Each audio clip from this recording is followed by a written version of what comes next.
దేవుని వాక్యంలో నుండి ఆయన వాగ్దానాలను మరి జ్ఞాపకం చేసుకోవాలని ప్రభు ఇచ్చిన ప్రేరేపణని బట్టి ప్రతిదినము దేవుని వాక్యంలో ఉండే ఒక శ్రేష్టమైన వాగ్దానాన్ని మనం ధ్యానం చేయబోతున్నాం. దేవుని గ్రంథంలో వ్రాయబడిన వాగ్దానాలు ఆయన ప్రజల యొక్క ఆశీర్వాదం కొరకు, వారి దీవెన కొరకు, దేవుడు తన ప్రజలకు సమాధానం అనుగ్రహించువాడు, వారిని ఆశీర్వదించువాడని ఆయన గ్రంథం సెలవిస్తుంది. కనుక దేవుని వాగ్దానాలు ఏదో మనం చదివి ప్రక్కన పెట్టుకోవడానికి కాదు, లేకపోతే వాటిని జస్ట్ ఫ్రేమ్ చేసుకొని ఇంట్లో మన హాల్లోనో మన రూమ్స్లోనో హ్యాంగ్ చేసుకోవడానికి వాల్స్కి కాదు, కానీ దేవుని వాగ్దానాలు ఆయన మనకు అనుగ్రహించింది ఆపత్కాలంలో, విపత్కరమైన పరిస్థితుల్లో, నిరాశలో, నిస్పృహలో మనం ఉన్నప్పుడు దేవుని మాటల ద్వారా ఆదరణ పొందడానికి, దేవుని వాగ్దానాలను బట్టి ధైర్యం తెచ్చుకోవడానికి, దేవుని వాగ్దానాలను నమ్ముట ద్వారా, దేవుని వాగ్దానాలను మన జీవితంలో క్లెయిమ్ చేయడం ద్వారా ఆ వాగ్దానాల యొక్క నెరవేర్పును మన జీవితంలో చూడాలని దేవాది దేవుడు ఆశిస్తున్నాడు. కనుక ఈ దినం నుండి ప్రతిరోజు ఒక్క శ్రేష్టమైన వాగ్దానం దేవుని గ్రంథంలో there are more than 8,000 promises in the Bible. 8,000కు పైగా వాగ్దానాలు ఉన్నాయి. అయితే ప్రతిదినం ఒక్కొక్క వాగ్దానాన్ని మనం ధ్యానం చేసుకుంటూ వాటిని మనం స్వతంత్రించుకుందాము. ఏ విధంగా దేవుని ప్రజలు వాగ్దాన దేశంలోనికి ప్రవేశించారో అలాగే మనం కూడా దేవుని వాగ్దానాలను క్లెయిమ్ చేయడం ద్వారా, వాటిని జ్ఞాపకం చేసుకోవడం ద్వారా, వాటిని ధ్యానించడం ద్వారా, కొన్ని వాగ్దానాలు షరతులతో కూడిన వాగ్దానాలుగా ఉన్నాయి, కొన్ని వాగ్దానాలు అందరికీ దేవుడు ఇచ్చే మరి వాగ్దానాలుగా ఉంటూ ఉంటాయి. సో దేవుడిస్తున్న వాగ్దానాలు ఒకవేళ అవి షరతులతో కూడిన వాగ్దానాలు అయితే ఆ షరతులను, ఆ నిబంధనలను మన జీవితంలో పాటించి ఆ వాగ్దానాల యొక్క నెరవేర్పును మనం పొందుకోవచ్చు. లేనట్లయితే వాటిని నమ్మడం ద్వారా, వాటిని క్లెయిమ్ చేయడం ద్వారా, దేవుని సన్నిధిలో అడగడం ద్వారా వాగ్దానాల యొక్క నెరవేర్పును మనం పొందుకుందాం. ఈ దినము యెషయా గ్రంథము 58వ అధ్యాయము 11వ వచనంలో వ్రాయబడిన దేవుని వాగ్దానాన్ని అందరం చదువుకుందాం. Isaiah chapter 58 and verse 11. యెహోవా నిన్ను నిత్యము నడిపించును, క్షామకాలమున ఆయన నిన్ను తృప్తిపరచి నీ ఎముకలను బలపరచును. నీవు నీరు కట్టిన తోటవలెను, ఎప్పుడునూ ఉబుకుచుండు నీటి ఊటవలెను ఉందువు. 4 మాటలు, 4 లైన్స్ ఉన్నాయి ఈ వాగ్దానంలో. 4 భాగాలు ఈ వచనంలో మనం చూస్తున్నాం. మొదటి మాట, యెహోవా నిన్ను నిత్యము నడిపించును. The lord will lead you always. నిత్యము నడిపిస్తాడు. సమ్మర్లో నడిపిస్తాడు, వింటర్లో నడిపిస్తాడు, స్ప్రింగ్ టైంలో నడిపిస్తాడు, రైనీ సీజన్లో నడిపిస్తాడు, మంచి సమయాల్లో నడిపిస్తాడు, క్లిష్ట సమయాల్లో నడిపిస్తాడు. నీ కష్ట సమయాల్లో ఆయన నిన్ను చేయి పట్టుకొని నడిపించటం కాదు, కానీ నిన్ను ఎత్తుకొని మోసే దేవుడు. యెహోవా నిన్ను నిత్యము నడిపించును. ఎప్పుడైనా నీ జీవితంలో నడవడానికి నాకు ఓపిక లేదయ్యా, చూడండి కొన్నిసార్లు చిన్నపిల్లలు వారిని చేయి పట్టుకొని తల్లిదండ్రులు నడిపిస్తూ ఉన్నప్పుడు కొన్నిసార్లు మొండి చేస్తూ ఉంటారు, నేను నడవను, నాకు నడవడానికి ఓపిక లేదు, నన్ను ఎత్తుకోండి అని. ఎప్పుడైనా మా పిల్లలు కూడా ఎక్కడికైనా మేము నడుస్తూ ఉన్నప్పుడు వాళ్ళు అంటారు, నన్ను ఎత్తుకో అని. అప్పుడు కొన్నిసార్లు పెద్దవాళ్ళు అయితే, పెద్ద పాప, రెండో పాప అయితే, లేదు నాన్న నువ్వు నడవచ్చు, యూ క్యాన్ వాక్, నువ్వు నడువు అంటాం. అప్పుడు అంటారు, మాకు ఓపిక లేదు మమ్మీ, నిద్ర వస్తుంది, ఎత్తుకోండి మమ్మీ, ఎత్తుకో, డాడీ ఎత్తుకో అన్నప్పుడు ఆ బిడ్డల్ని ఎత్తుకొని మోస్తూ ఉంటాం తల్లిదండ్రులుగా. దేవుడు మనకిస్తున్న వాగ్దానము, ముదిమి వచ్చే వరకు నిన్ను ఎత్తుకుంటానని ఆయన వాగ్దానం చేశాడు. ఆయన మనల్ని నిత్యము నడిపించేవాడు. నీవు నడవగలిగినంత కాలం నిన్ను నడిపిస్తాడు. నీవు నడవలేనప్పుడు, నీవు నీరసించిపోయినప్పుడు, నీవు బలహీనమైపోయినప్పుడు, నీవు కృంగిపోయినప్పుడు, నీ మోకాళ్ళు సడలినప్పుడు, నీ కాళ్లలో శక్తి లేని పరిస్థితుల్లో ఆయన నిన్ను ఎత్తుకొని ఆయన్ని నడిపించే దేవుడు. ఆ తర్వాత రెండో మాట, క్షామకాలమున ఆయన నిన్ను తృప్తిపరచి నీ ఎముకలను బలపరచును. క్షామకాలము ఇంగ్లీష్ బైబిల్లో ఉంది, he will satisfy you in drought అనే మాట. క్షామకాలం అంటే కరువు కాలం. బైబిల్ గ్రంథంలో కూడా క్షామకాలాలు చాలా వచ్చాయి.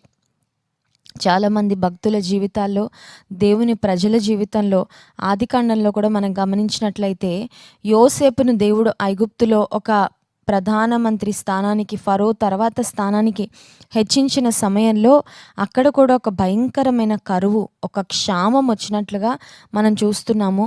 ఆ సమయంలో ఆహారం లేక, ఆహార పదార్థాలు లేక, ఆ కరువు వస్తుందని ముందుగా తెలియక, సిద్ధపడక యాకోబు అతని కుటుంబం అంతా ఆకలితో అలమటిస్తున్న ఆ తరుణంలో ఐగుప్తు దేశానికి యాకోబు తన కుమారులను పంపిస్తాడు. అక్కడికి వెళ్ళి మన కుటుంబ పోషణ నిమిత్తం ఈ క్షామంలో మనం సర్వైవ్ అవ్వడానికి మీరు ఏదో ఒక ఆహారం తీసుకొని రండి అన్నప్పుడు అన్నలందరూ బయలుదేరి ఐగుప్తుకు వచ్చి యోసేపు ఎదుట సాగిలపడినట్లు దేవుని వాక్యంలో మనం చూస్తున్నాం. మన జీవితంలో కూడా కొన్నిసార్లు క్షామము అనేది వస్తుంటుంది. ఒకవేళ క్షామం అనేది ఆహార పదార్థాల్లో రాకపోవచ్చు, ఒకవేళ క్షామము అనేది నీటి విషయంలో రాకపోవచ్చు, కానీ బహుశా ఆధ్యాత్మికంగా నీవు ఒక క్షామాన్ని ఎక్స్పీరియన్స్ చేస్తూ ఉండొచ్చు. You may be experiencing a drought in your life. క్షామము అంటే కరువు కాలంలో అంత ఎండిన స్థితే కనబడుతూ ఉంటుంది. కరువు కాలంలో సర్ప్లస్ మనకు కనబడదు. కావలసిన దానికంటే ఎక్కువ ఉందండి, సమృద్ధి ఉందండి, ఎవరైనా వచ్చినా మేము ఇవ్వగలము, అంత సమృద్ధిగా మా దగ్గర ఉంది అనే పరిస్థితి ఉండదు. క్షామకాలంలో we have something to barely move on. ఆ రోజుకు సరిపడా ఉంటే చాలు, ఈ వారం గడిస్తే చాలు, ఈ నెల గడిస్తే చాలు అన్నట్లుగా కొన్నిసార్లు ఉంటుంది.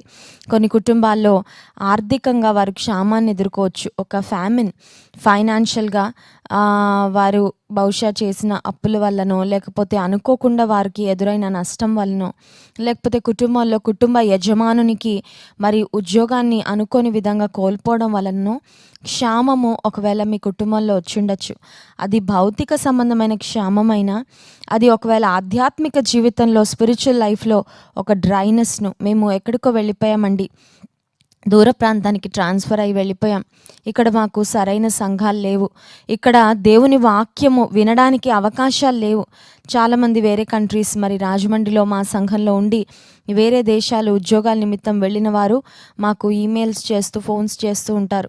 అక్క, ఇక్కడ పరిస్థితులు అంత బాగాలేవు, ఇక్కడ మరి మంచి సంఘం ఇంకా మాకు దొరకలేదు, మంచి వాక్యం మాకు అందుబాటులో లేదు, అందువల్ల లైవ్ సర్వీసెస్లో మేము పాలు పొందుతున్నాం, మందిరానికి వెళ్ళాలంటే చాలా ఒక 2 గంటలు మేము ప్రయాణం చేసుకొని వెళ్ళాలి, సో మాకు పరిస్థితులు అనుకూలంగా లేవని కొంతమంది మాకు ఈమెయిల్స్ చేస్తూ ఉంటారు, కొంతమంది ప్రేయర్ రిక్వెస్ట్ పంపిస్తూ ఉంటారు. ఎందుకు ఈ మాట చెప్తున్నానంటే, అది ఆధ్యాత్మిక జీవితంలో నీవు ఎదుర్కొంటున్న క్షామమైనా, లేక భౌతిక పరంగా నీవు క్షామాన్ని ఎదుర్కొంటున్నా, దేవుడు మనకు చేస్తున్న వాగ్దానము, క్షామ కాలమున ఆయన నిన్ను తృప్తిపరచి నీ ఎముకలను బలపరచును. క్షామకాలంలో నీకు ఎంత అవసరమో అంత ఇస్తానని చెప్పడం లేదు, కానీ నిన్ను తృప్తిపరుస్తాడంట. హల్లెలూయా. తృప్తి అనేది, లేకపోతే తృప్తి పడడం, తృప్తి పరచడం అనే అనుభవం మన జీవితంలో ఎప్పుడు వస్తుందంటే, సమృద్ధిగా ఉన్నప్పుడు తృప్తిగా తినొచ్చు, సమృద్ధిగా ఉన్నప్పుడు మనసు తృప్తిగా ఉంటుంది.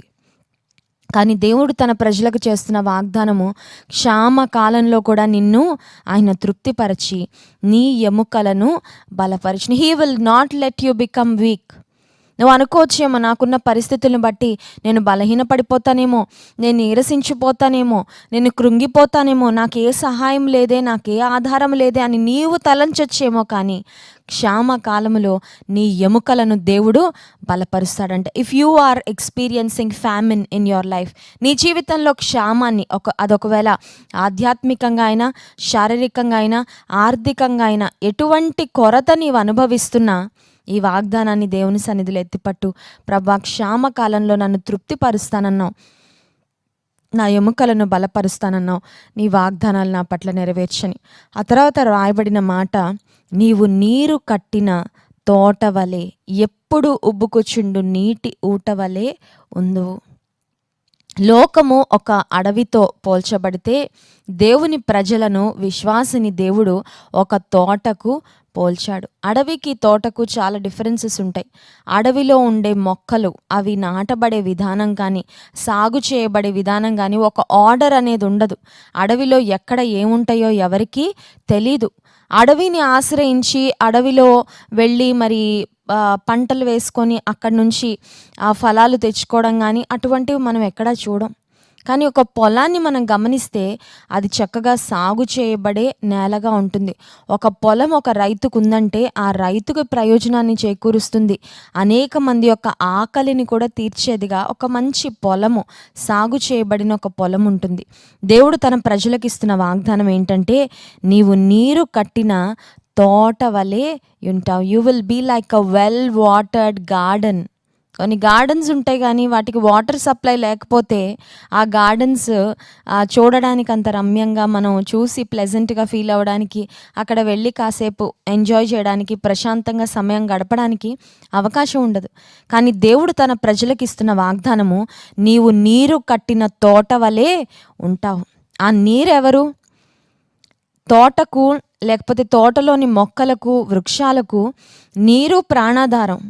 నీరు బాగా ఉన్నప్పుడే ఆ తోటలోని మొక్కలైనా, ఒకవేళ fruit bearing plants or fruit bearing trees అయినా, ఫలాలు ఇచ్చే చెట్లైనా, పూల మొక్కలైనా అవి చక్కగా బ్లూమ్ అవ్వాలంటే, బ్లాసమ్ అవ్వాలంటే నీరు చాలా ప్రాముఖ్యం. దేవుడు నీకు నీరు వలె ఉంటాడు. He's the living waters, he's the fountain of living waters. ఆయన జీవజలపు బుగ్గ, జీవజలపు ఊట. ఆయన మాటలే జీవజలము. నేనిచ్చు నీరు త్రాగువాడు ఎన్నడూ దప్పికొనడు అన్నాడు యేసయ్య సమరయ స్త్రీతో యోహాను సువార్త 4వ అధ్యాయంలో. నీవు నీరు కట్టిన తోట వలె, ఆ తర్వాత ఎప్పుడు ఉబ్బుకుచుండు నీటి ఊట వలె ఉంటావు. Are you feeling and experiencing dryness in your life? నీ జీవితంలో ఎండిపోయిన స్థితిని నీవు అనుభవిస్తూ ఉన్నావా? ఇంకా ఇదే పరిస్థితిలో నా జీవితం ఉంటుందేమో అని కృంగిపోతున్నావా? దేవుడు నీకు వాగ్దానం చేస్తున్నాడు, నీవు నీరు కట్టిన తోట వలె ఉంటావు. నీ దేశము వివాహిత మగున అనే వాగ్దానం కూడా దేవుని గ్రంథంలో వ్రాయబడి ఉంటుంది. నిన్ను ఒక డ్రై ల్యాండ్గా దేవుడు ఉంచాడు. నిన్ను ఒక డ్రై గ్రౌండ్గా, ఒక పార్చ్డ్ ల్యాండ్గా, బీటలు వారిపోయిన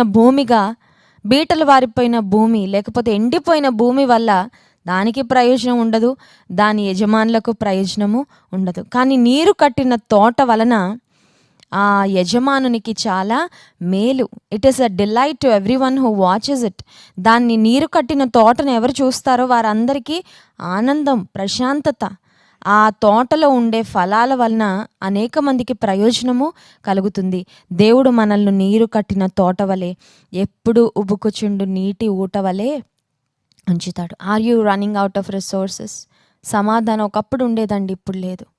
శాంతిగా ఒకప్పుడు ఉండేది, ఇప్పుడు లేదు.